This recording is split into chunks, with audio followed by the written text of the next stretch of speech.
Hey guys, and welcome back to How to Explain Disney Pixar Shorts and how they fit into the Pixar theory.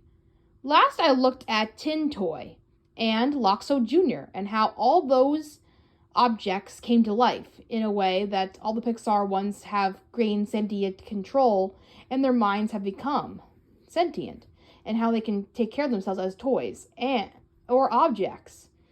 This other short that I'm going to talk about today is about another object that came to life as well, and that is in the form of Red's Dream. Red's Dream is a short about a little unicycle who dreams of one day being owned by an owner, which in point, the dream, he has a dream that showcases what owner he would want to have, and that owner being a clown. Of course, the animation's a bit rocky for its day, but it does show that this is a very sad short, unfortunately. Because it does not, you would think that maybe it would end with Red, getting his wish and then getting an owner that would buy him in the store. But unfortunately, it does not happen here.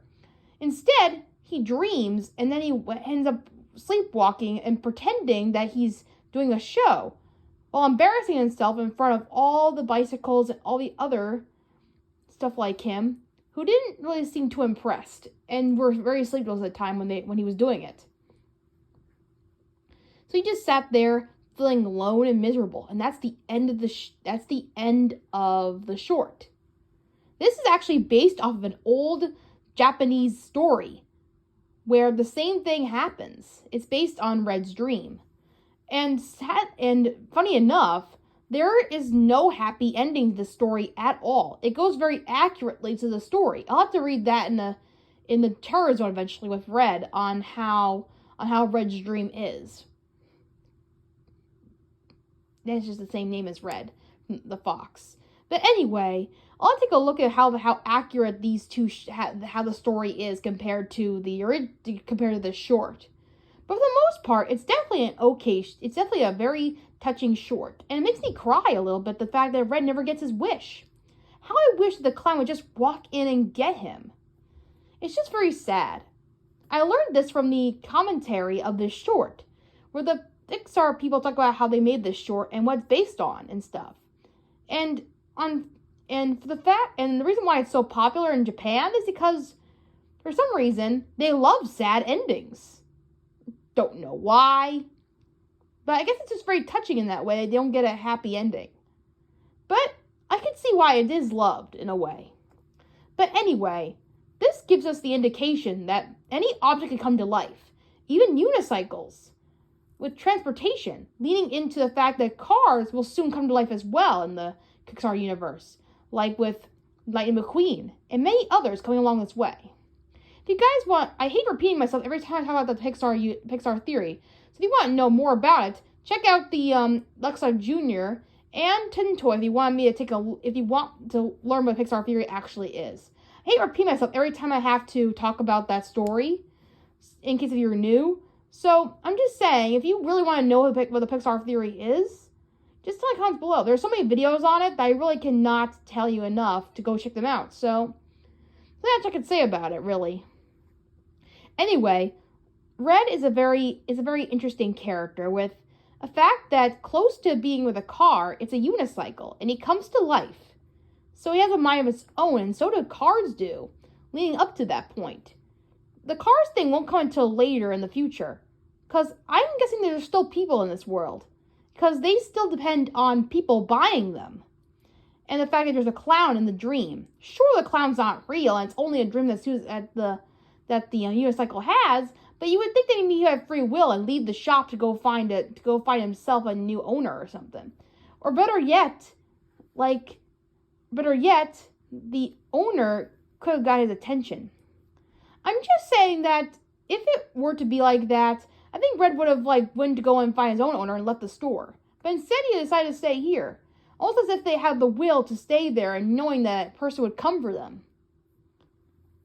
I just wonder if maybe, just maybe, that they don't have full sentience to know what to do after the humans are gone. So this is prior to the cars, I think. Before the cars take over the world and that they become sentient and become people themselves. Unicycle is a testament of that. in that Red still needs an owner to feel like he's still wanted in the world.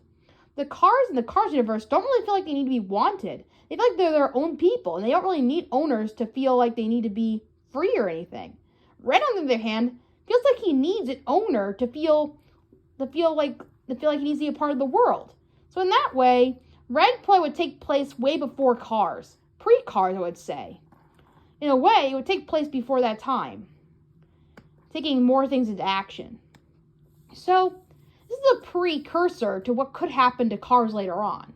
But now we just have a unicycle that's just gaining sentience for now. Same with Luxo Jr. and Tin Toy. These are all objects gaining minds and sentience. As you can see, in most Pixar universe, they build on this particular thing. They build on objects gaining minds, and more stuff like that as you go into more of the shorts. So as you can see, I think Luxo Jr. might have came first, then Tin Toy, and then I would say probably Red's Dream being the last one. Luxo Jr. is an object, so that would be the first one to come to life. Then the toys would gain sentience because of the way they look. And then the unicycles. The reason why I'm saying this is because toys are made with more technology and more looks. So they have more of a chance of becoming more real than the objects would be. So in a way, it's way more magical when the objects come to life.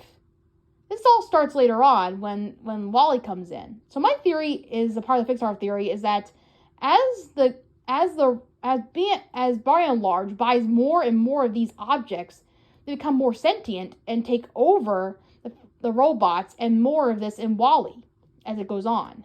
So as you can see, out these shorts, you try to see a little bit of how they gain that sentience within. And that is it on how Red's Dream fits in the Pixar theory. Tell me in the comments below what you think about Red's Dream. And I'll come back with more shorts soon. See you later.